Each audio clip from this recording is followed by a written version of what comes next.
This week's episode is brought to you by Away. Away has created the perfect luggage after they asked thousands of people how they packed, why they travel, and what bugs them most about their luggage. Then, they designed a bag that solved a few old problems, like sticky wheels, and a few new ones too, like dead cell phones. Away uses high-quality materials while offering a much lower price compared to other brands by cutting out the middleman and selling directly to you. You can choose now from 10 colors and 5 sizes. There's the carry-on, the bigger carry-on, the medium, the large, and now the kids carry-on. All suitcases are made with premium German polycarbonate, unrivaled in strength and impact resistance, and also very lightweight. The interior features a patent-pending compression system, which is helpful for overpackers, and 4 360-degree spinner wheels guarantee a smooth ride. Away bags and accessories also make for the perfect gift. They have a lifetime guarantee, and you get a 100-day trial, and there's a perfect size and color for everyone on your list this holiday season. Or you can grab an Away gift card if you can't make up your mind. And then, of course, the best part of the whole thing is that both sizes of the carry-on are able to charge all cell phones, tablets, e-readers, and anything else powered by a USB cord. A single charge from the Away carry-on will charge your iPhone 5 times. So, with the 100-day trial, you can live with it, you can travel with it, and if at any point you decide it's not for you, you can return it for a full refund, no questions asked. There's also a lifetime warranty, so if anything breaks, they will replace it or fix it for you for life. And obviously, I have been doing a lot of traveling lately for the book tour, and the Away bag has been treating me very well. I have not had any cause to want to return it. It's durable, my phone never runs out of batteries at the airport, and seriously, I'm not sure how I ever lived without 360-degree spinning wheels before. So, when you are done with this episode, go to awaytravel.com/revolutions for $20 off a suitcase. Just use the promo code REVOLUTIONS at checkout. That again, awaytravel.com/revolutions and use the promo code REVOLUTIONS. Hello, and welcome to Revolutions. Episode 7.16, We Crawled on Our Stomachs. Okay, welcome back. Last time, we got into the guts of the Hungarian Revolution, and this week, we are going to get things going in Germany. But I do need to open with a small correction. When I was rattling off all the minority nationalities in the Kingdom of Hungary last week, I threw the Czechs in there by mistake. As a few of you helpfully pointed out, there was not, repeat not, any significant Czech population in Hungary, so they should not have been included on that list. And while I'm here, I may as well also mention to my patriotic Czech listeners that yes, indeed, I know that there is a Prague Revolution that's going to go along with all of this general 1848 madness. I am trying to find a good place to shoehorn it into the story. But today, we are going to focus on the revolutions in Germany. As I already briefly mentioned a few episodes back, the southwestern German states were among the first to respond to the word of the fall of the July monarchy with a flurry of demonstrations and petitions and demands for liberal reform. But as I said, I was going to have to come back around for the details after we launched the revolutions in the Habsburg territories, and, well, we've done that, so here we are. So in today's episode, I want to cover those early details, then introduce a few of the more important German revolutionaries, and then wrap it all up with the insurrection in Berlin that exploded after word of the fall of Metternich hit the city. One of the last capitals to be hit by violence, the fighting in Berlin turned out to be amongst the fiercest and bloodiest in the whole cycle of the March revolutions in 1848. So to begin with, let us recall that Germany is at this point about 40 sovereign units that were being kept intentionally disunited and under the double conservative thumb of Prussia and Austria.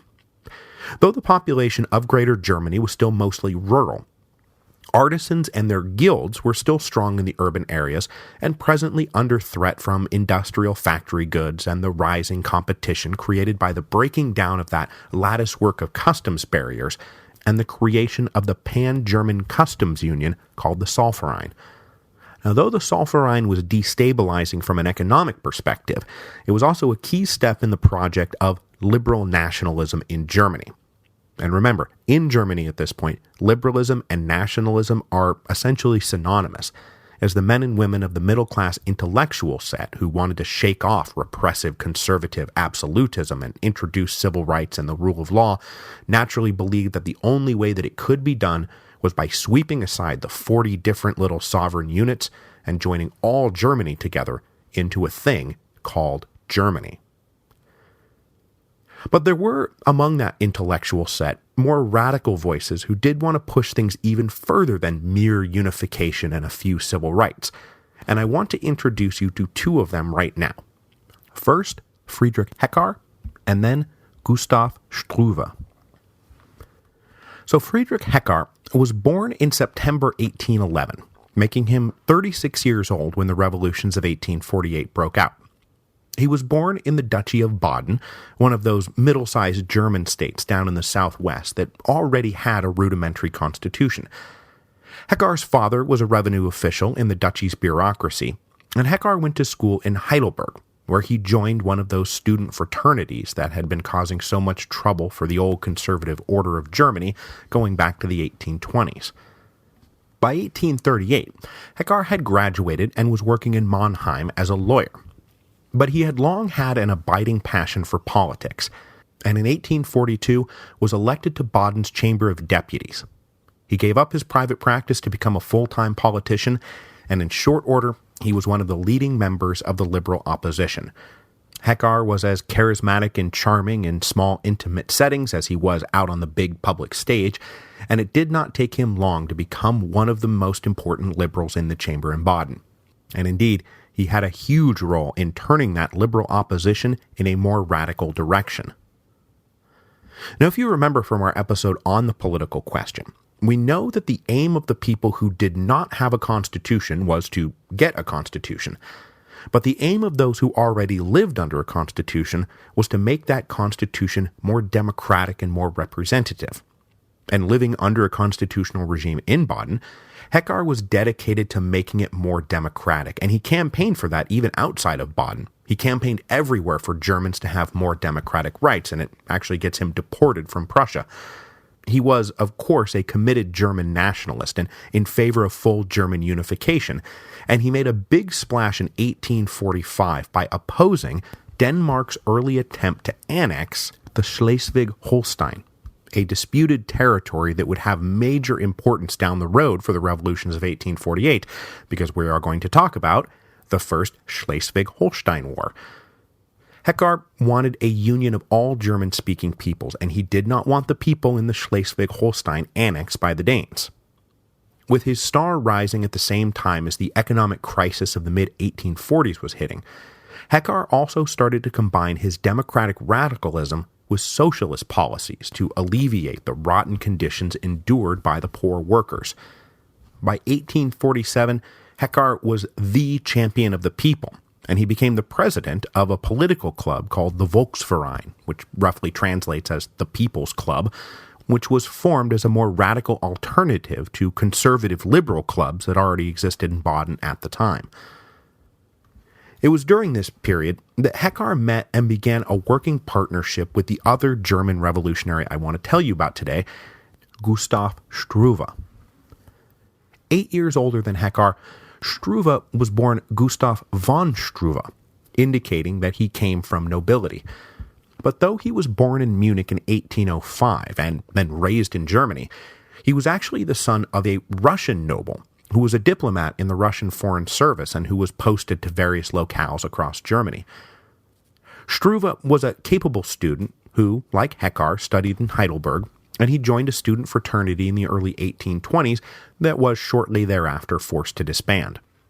Emerging from school, Struve went to work in the civil service but was never comfortable in the job, and he left after just a few years to take up a private legal practice, eventually settling in Mannheim. Unlike Heckar, Struve did not enter politics as a politician, but rather as a writer and sometimes journalist who penned articles in support of the radical opposition. In these articles and at political meetings he attended, Struve too started combining democratic radicalism with proto-socialism, and he constantly argued against the inert conservatism of Metternich that failed to address either the political or the social question. Meeting Heckar during the turbulent days in the mid-1840s, the two commingled their ideas and became strong proponents of sweeping aside the whole monarchical system, and would soon be advocating for German unification by way of a federal republic, rather than through the auspices of the existing monarchies. Now, over the course of 1847, political radicals in Baden, like Heckar and Struve, began planning a big meeting where they could all get together and hash out a united political program that would be more aggressive than the one offered by cautious liberals. So on September the 12th, 1847, something like 800 or 900 radicals assembled at Offenburg for the creatively titled Offenburg Assembly. There, Heckar dazzled the assembly with another of his great speeches, where he introduced them all to the 13 demands, which would, unbeknownst to them at the time, become the founding platform of their coming revolutionary movement. The 13 demands included everything from the standard list of liberal political goals. So cancel the repressive Carlsbad decrees and open the door to freedom of the press and academic freedom, freedom of conscience, freedom of assembly, freedom of movement, equality before the law, all the greatest hits. But unlike many of the more conservative liberal programs out there, the 13 demands moved beyond merely the political question. It moved to the social question. It called for a progressive income tax, for universal free education, and then for a demand that the government use its power to defend the rights of workers against unjust exploitation by business owners. It also called for a pan-German parliament to begin the process of unification that Heckar and Struve and the others hoped would be Republican in character. Responding to these more radical demands made in the Offenburg Assembly, a small group of just 18 conservative liberals from across southwestern Germany got together a month later for the Hoppin Conference. The Hoppin Conference was the purest expression of the most basic forms of German liberal nationalism. Their program was simple and twofold: a German nation-state and the guarantee of certain civil rights. They demanded nothing more. Certainly nothing that would excite the passions of the peasants and workers who they were as afraid of as Metternich was. And the tension between liberals and radicals in Germany was already readily apparent to both sides. But for the moment, their shared hostility towards Metternich's conservative order helped paper over their differences. But though they did have these differences, and those differences would prove to be irreconcilable, both liberals and radicals believed that as soon as the opportunity presented itself, that they would all join forces to push hard to take those 40 sovereign German units and fuse it together into a single unit, a single Germany. They also agreed that basic civil rights must be guaranteed in this new Germany: freedom of speech and the press and assembly, all that good stuff. But beyond that, everything was pretty vague, and the future would have to be improvised on the fly if, say, some random catalyst came along and made their dreams into reality. So that catalyst, of course, came along at the end of February 1848, just a few months after these guys had gotten together, when word of the revolution in France spread across Central Europe. And the reaction in Germany was pretty much the same as we've already seen in Vienna and Pressburg and Budapest. In cities across Germany, crowds would gather in cafes and beer halls to listen for news, to read and reread newspapers that carried stories of the events in France. Liberals and radicals both recognized the golden opportunity they had been presented with to aggressively push their various rulers for concessions. Concessions that were required if those rulers wanted to avoid the fate of Louis Philippe. But as I said before, this first wave of German responses to the news from France was not really of a revolutionary nature. They were trying to use the threat of revolution to secure reform. And since, for example, Baden was already a constitutional monarchy, the people had some political rights, and they were allowed to make demands of their sovereign without it being considered treasonous, as was the case for the Viennese. But the radicals in Germany planned to push the envelope. Meeting on February the 27th, Heckar, Struve, and the other radicals in Baden distilled the 13 demands down to 4 key points. You must arm the people, give us freedom of the press, trial by jury, and most important, we must convene a pan-German parliament. But southern Germany also had a wrinkle in it that was not really present in most other places in Europe in 1848. They had a full-blown peasant uprising. The rural areas of especially southwestern Germany were overcrowded. There was not enough land, and there were a lot of unhappy day laborers who were fed up both with their lack of land and the feudal obligations that they continued to labor under. Obligations that they were dimly aware that their French neighbors had gotten rid of way back in 1789. So the news from France lit a fire under the rural peasantry, and they started joining forces with each other and targeting the grand manor houses of the local nobility at the end of February 1848. They would push their way into these houses, they would find the records that marked down everyone's feudal rights and obligations, and they would methodically burn them. And so it was not just the fear of going the way of Louis Philippe, but the fear of their own peasants rising up that led the leaders of southwestern Germany to make concessions to the liberals very quickly to shore up the strength of their monarchies. So the Grand Duke of Baden was quick to grant trial by jury and freedom of the press and order the formation of a citizen militia. A few days later, on March the 2nd, he went even further. He threw out his conservative cabinet and formed a new liberal government. He also announced that Baden would be unilaterally withdrawing from the Carlsbad decrees, those decrees that had so drastically curtailed freedom of speech and the press and put universities under incredibly strict surveillance. This was a swift victory for the forces of liberal reform. This basic pattern was then followed throughout the rest of Germany. The first week of March saw the rulers of Württemberg, Hesse-Darmstadt, Hanover, and Bavaria all drop their existing conservative ministries and replace them with more liberal leaders. These liberal ministries usually made pledges guaranteeing civil rights and getting ready for some kind of pan-German assembly.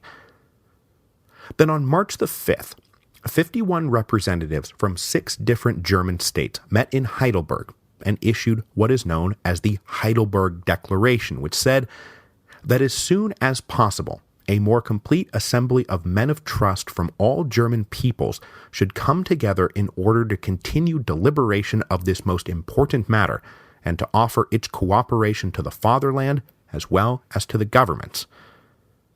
Now, for the most part, the sovereign heads of the small German states went along with all this, but they were acting from common sense and prudence and expedience. They were going with reform to head off revolution. And most importantly, they were going with reform to keep their thrones.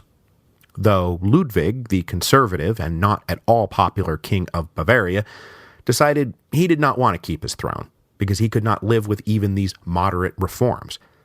He was determined, as he said, to not become a mere signing machine, and so he would abdicate his throne in favor of his son on March the 19th.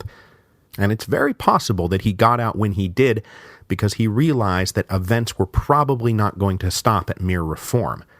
Because by March the 19th, the other huge piece of news had spread throughout Greater Germany. Up in Vienna, Chancellor Metternich, the rock-solid foundation of reactionary conservatism in Europe, had fallen to a mob. With Metternich gone, all now seemed truly possible, and even almighty Prussia, the largest and strongest of the German states, was about to succumb to the forces of liberal nationalist revolution. So, to jog our memories a bit about Prussia, King Friedrich Wilhelm IV had ascended to the throne in 1840, and after briefly giving liberals in his kingdom the hope that he might finally deliver the constitution that his father had been promising off and on since 1810, the new king slammed the door shut on that idea. Friedrich Wilhelm IV was a dyed-in-the-wool absolutist, and he believed that he ruled by the grace of God alone. A romantic when it came to the glory days of German medieval history, he was never going to be a force for progressive liberal change, even if he was a patron of German arts and literature and seemed genuinely interested in the idea of German unification that he hoped would be for the glory of both Germany and Prussia. He was also not a cold-hearted reactionary. and he embraced the old feudal conception of the monarch as the father protector, and while he had no interest in allowing his people political rights or a share in government, he did fund and coordinate some of the most generous poor relief efforts on behalf of his most impoverished subjects. But if you will recall from back in episode 7.8, though, the king did run into some political trouble in 1847, when, in the midst of the European recession, he needed to raise more money from the international banking community, and those financiers refused to grant Prussia loans unless they were approved by an assembly of the Prussian estates, who would be able to back up the king's promises of repayment. So, much against his will, Friedrich Wilhelm called a united diet, composed of representatives from the 8 local meetings of the estates in Prussia. Expecting this united diet to simply do their duty to the king and approve the new loans, they instead refused to do any such thing until the king agreed to grant them a regular and predictable meeting so that they could participate in the general administration of Prussia, or at least keep an eye on things. In the face of this obstruction, the king tried to change the subject by talking about how, hey, maybe the time has come to finally unify Germany. But instead of taking the bait, the assembled estates had kept the focus on regular meetings for the United Diet.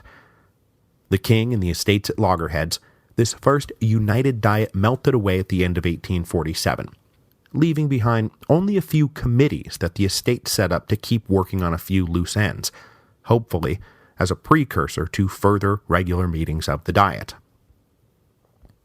When news of the revolution in France reached Berlin, the king did not waste much time trying to head things off, though his conservative instincts took him in the opposite direction of his brother rulers to the south.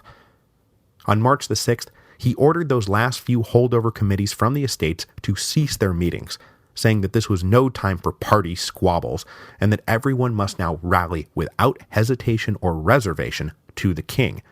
They must build around the monarch, as he dubbed it, a wall of brass. But the king's instincts were all wrong in this case. The next day, March the 7th, large crowds gathered in an eating, drinking, and social hub of the city called the Selten, which meant literally the tents, after the tent stalls that used to dominate the area, but which had long ago been replaced by permanent structures. Here, artisans, workers, journalists, students, professionals would gather to eat and drink and party and talk, and on this particular day, the talk was all politics. The news from France, the news from their German neighbors to the south, the news of the king's response, which they were not enthusiastic about. Out in the crowd, the old black, red, and gold, the colors now of German nationalism, began to pop up. Speakers then began to harangue the crowd, and someone drew up a simple petition that they planned to present to the king that asked for 2 things: recall the United Diet and grant freedom of the press. But after this petition gathered thousands of signatures, they took it to the palace, and the king refused to allow them to present it, as they had no right to be doing any of this. So, and I am not making this up, they put it in the mail to the king. They mailed it to him. The following day, an even bigger crowd assembled, and all the king would say is that he too hoped that one day the Germans would all have freedom of the press. But at present, he was bound by the decision of the Greater German Confederation to abide by the Carlsbad decrees, so unfortunately my hands are tied. It was quite a cop-out. I mean, he is, after all, the absolutist king of Prussia. Nobody was buying that he felt bound by the rules of the German Confederation, and unrest in the city grew. The minister of police in Berlin then told the king that he might have difficulty keeping order and that the army garrison might be their only hope. The king was reluctant, though. He did not want to have to use the army to subdue people who he considered to be his children, but in the end was persuaded it was the only thing to be done. For the moment, though, even after army patrols started marching through the streets of Berlin, there was no dramatic clash. These units were simply out on show-of-force patrols to remind the Berliners that there was a force hanging around that could put them all in their place, should it come to that. But the patrols did heighten tensions in the city, and so What had, at least for a few days, been a sort of festive atmosphere of eating and drinking and asking the king for concessions turned into something darker and something a little more ominous. The army was composed of conservative aristocratic officers drawn from the upper nobility, while the rank and file were peasants from the rural part of the kingdom. Neither of those groups had much love for the Berliners, and the feeling was mutual. With tensions rising, workers and artisans started staging demonstrations on March the 13th, and run-ins with army units trying to keep order eventually led to the first casualties of the Revolution of 1848 on March the 16th, when 2 demonstrators were killed. Now, until this point, the Berliners had typically backed down whenever the army showed up. But now that blood had been shed, they geared up for stiffer resistance. And then, most especially, they were emboldened by the spectacular news from Vienna. Chancellor Metternich had been ousted by mobs in Vienna. The wicked witch of the conservative order was dead, and the Berliners resolved to dance on his grave. Word of Metternich's fall also changed the dynamic inside the royal palace, as the king and his ministers met for stormy sessions to decide how to respond. Hardline conservatives now argued that overwhelming force was the only possible response to the sedition in Berlin. But the king was genuinely upset by the idea that he might have to brutally suppress these people who he considered his children. So he listened to those at court who said, look at the path the other German rulers have taken. Get out in front of events. Make a show of concessions. But also, try again to change the subject. Change it from political reform inside of Prussia to the possibility of German unification, which might actually allow you to thread a very tight needle. Because if Prussia took the lead on German unification, this little bit of unrest here in 1848 might actually leave the Prussian monarchy stronger than ever. So after 2 days of wrangling, the king finally settled on issuing a conciliatory proclamation on March the 18th. With word having gone out that the king was going to make this proclamation, crowds gathered in front of the palace at about noon, and the proclamation was read. The king had heard his people.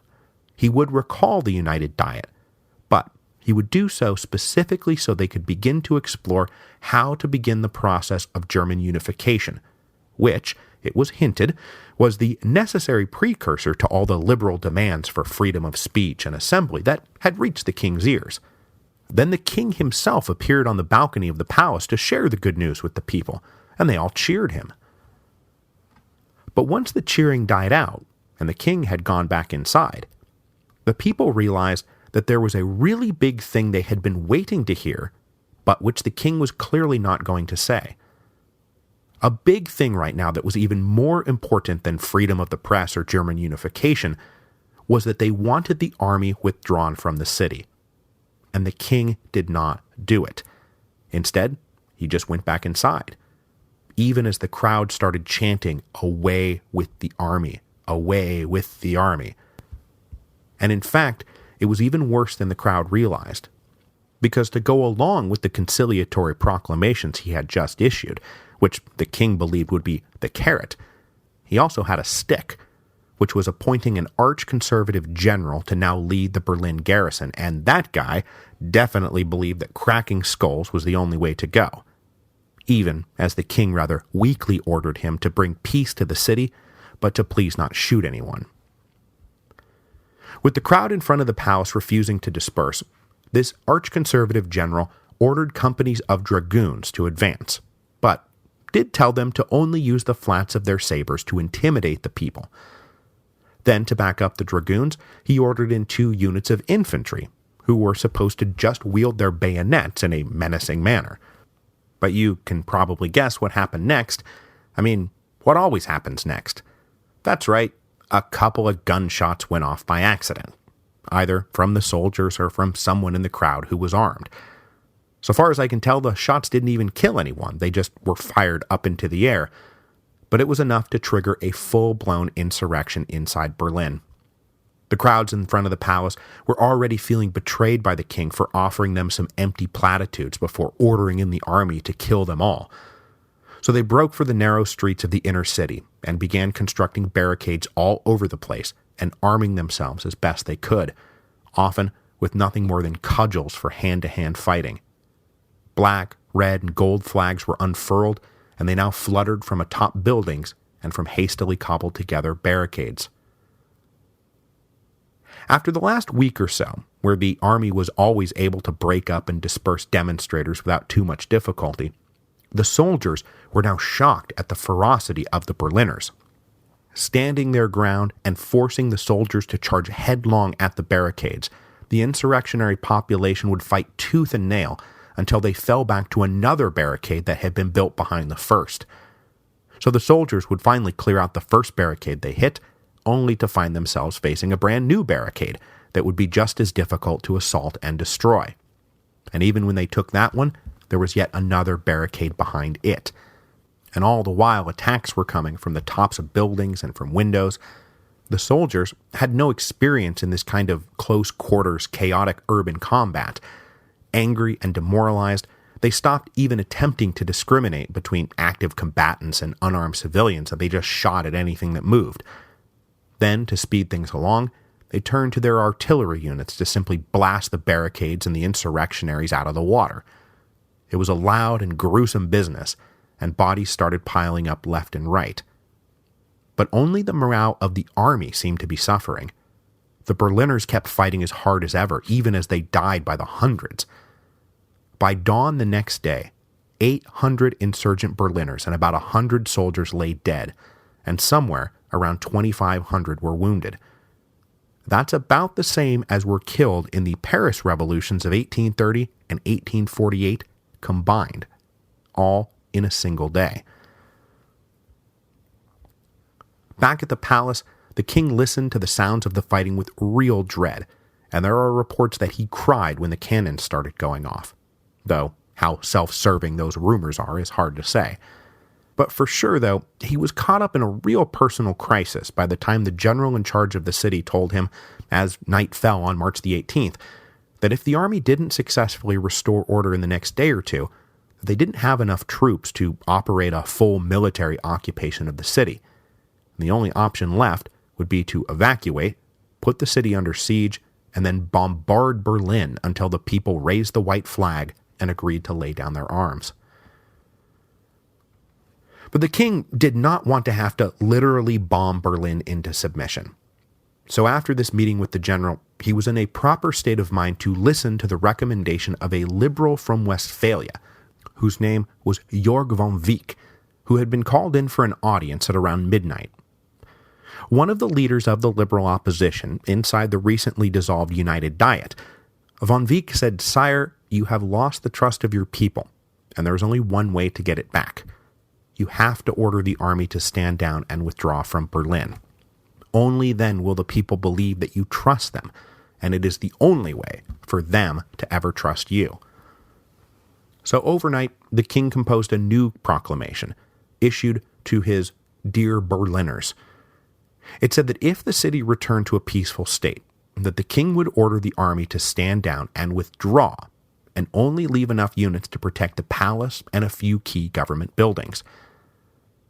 With March 19th being a Sunday, a ceasefire was brokered along with the proclamation so that everyone could attend church as usual. When the morning unfolded without incident, the king, good to his word, ordered the army to leave Berlin while the Berliners formed a civic guard to take over policing the city. But disgusted at receiving this order to retreat, the conservative general in charge of the Berlin garrison followed his orders as expansively as possible and pulled out all the troops. He did not even leave behind any to guard those government buildings, not enough to guard the palace. If the king didn't want the army in Berlin, then the army would not be in Berlin.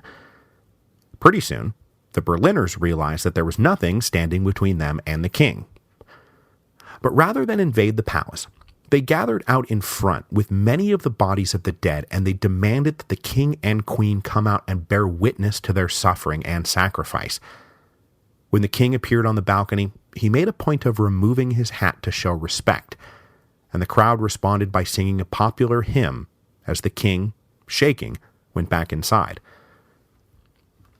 With the civic guard now in charge of the city, the king made a foray out onto the streets 2 days later, on March the 21st, and he now wore a black, red, and gold ribbon.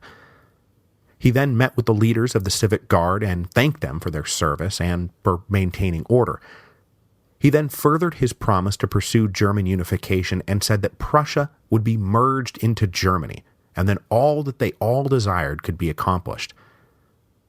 The next day, a mass funeral was held for the dead in Berlin, and the king, with an air of grand mourning, promised that his people would now have a constitution. But these last few promises were made disingenuously. The king realized that he had been defeated by the people of Berlin, and so he may as well just say whatever he could to appease them, and then extract himself from the city. 3 days later, the royal family decamped Berlin for the relative safety of their strongholds in Potsdam. The king bitterly griped that we crawled on our stomachs. As Berlin celebrated the promise of their new rights, their king was not yet done fighting for his old rights, and he would be back. But with the King of Prussia now clearly on board, the movement towards unification was now rolling headlong downhill. But we will leave Germany in the dust next week, and instead return to Italy, where the revolutions of 1848 had originally begun. The wave of constitutions that had swept up the Italian peninsula had put the Austrian forces inside the Kingdom of Lombardy-Venetia on guard that Italy might be gearing up to go to war to evict them. And the Italians inside Lombardy-Venetia felt the same way. And that was before the fall of the July monarchy upended the political order of Europe. So with the old order of Europe collapsing, the people of Lombardy-Venetia would rise up to overthrow their Austrian overlords. And next week, we will spend 5 days in Milan.